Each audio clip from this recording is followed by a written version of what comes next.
DMTV, bilile kamalo bana ebele.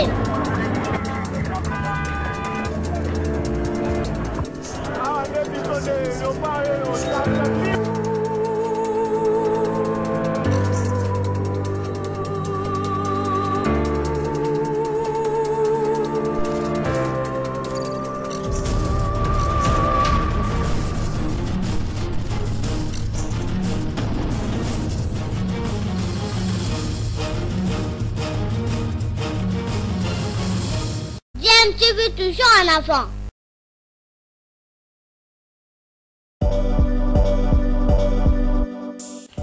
Vous êtes sur DMTV, bonjour ou bonsoir, tout dépend de l'heure à laquelle vous nous suivez. Tout plaisir est pour nous de vous retrouver, mais surtout de savoir que vous êtes nombreux en train de suivre votre chaîne YouTube DMTV. DMTV qui vous propose l'actualité, vous propose également des analyses et des réflexions sur des sujets d'actualité, sur des faits sociaux, tout simplement sur des réalités que nous observons ici chez nous en République démocratique du Congo.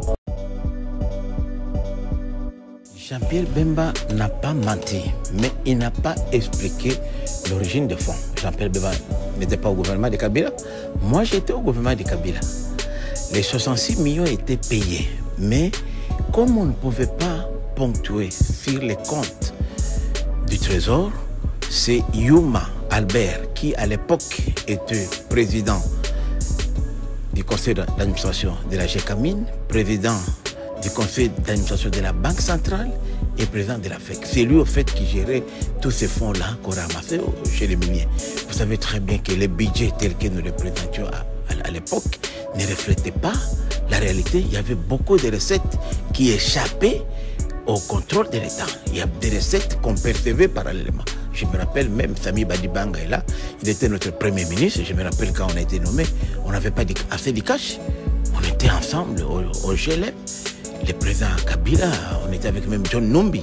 Ils ont fait Néhémie Moulania, on a fait appel la nuit au président Yuma Albert pour amener 10 millions de dollars. C'était lui qui avait l'argent. Et c'est de cadres-là qu'on payait. Mais comment on payait? Quand l'argent était récolté, l'argent des miniers qu'on récupérait, puisque vous savez, il y avait beaucoup de contrats miniers qui n'étaient pas déclarés au CAMI, au gouvernement, c'est Yuma qui gérait ça. Alors, il fallait passer par une couverture. C'est comme ça que moi, j'ai laissé, puisque à l'époque, j'étais vice-ministre de l'énergie et on utilisait Sénélac. Sénélac, c'est une entreprise qui fournit l'électricité dans la partie orientale, notamment à Bukavu, Goma et au Rwanda. Bukavu, Goma et Rwanda et Burundi. Alors Sénélac, toujours, les DG de Sénélac a toujours été rwandais. Alors c'est à travers lui qu'on déposait l'argent sous forme de paiement de notre contribution à la Sénélac. J'ai même effectué moi-même une mission de contrôle et j'étais recadré à l'époque par Néhémie Moulania et par le ministre des Finances Yak Mouland qui ne voulait pas que je puisse savoir plus sur ces dossiers-là. C'est un dossier bien connu, parce que c'est comme ça qu'ils avaient mis, puisque dans la Sénélac, en fait, comme c'est tripartite, et les deux G étaient rwandais, les directeurs techniques congolais et les directeurs financiers étaient burundais.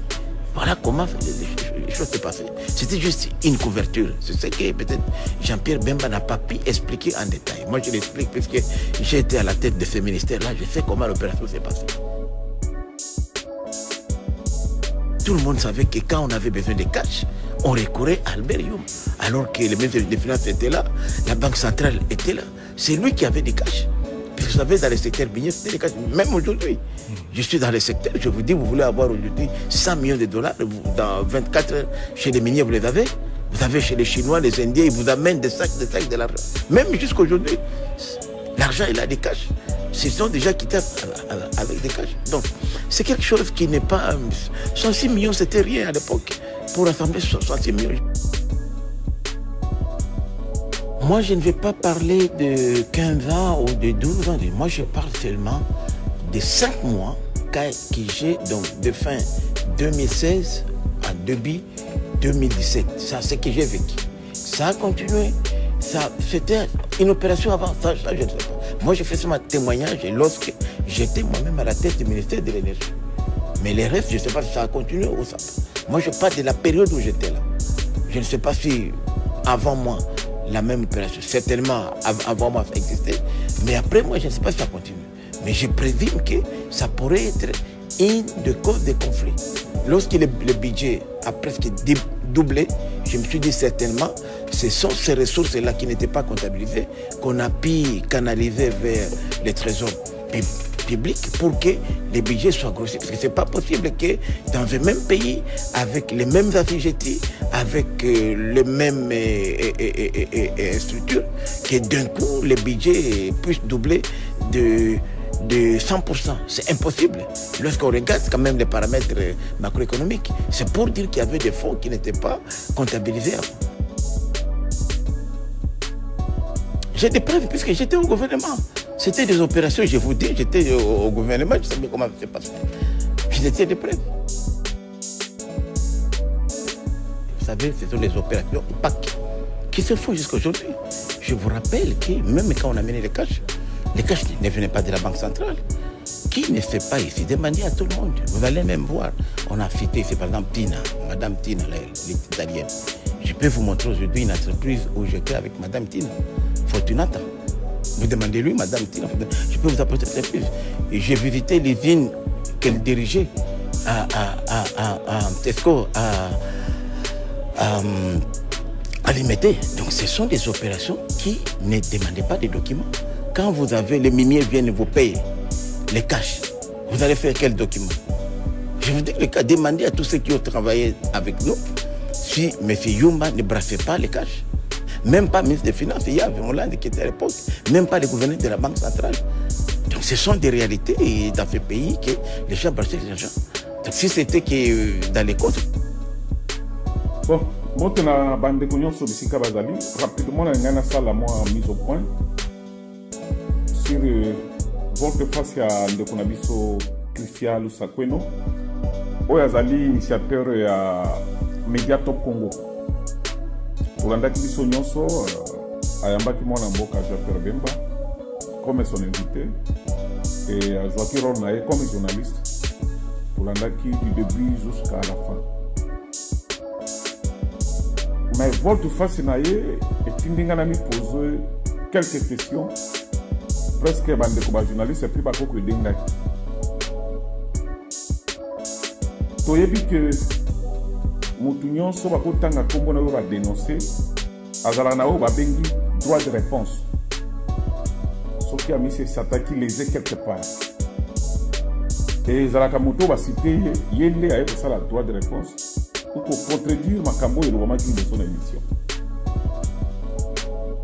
Mais to monité parmi batu nyonso oyo mona mboka prophète politique Jean-Pierre Bemba tanga ba kombo na bango moko aye ko sala droit de réponse. Subitement, tu es côté la kaka yemoko journaliste azongeli pour ça la mise au point, soit disant que non, abengi gouverneur à Kalayabat central a vérifié l'information que les a le kuta.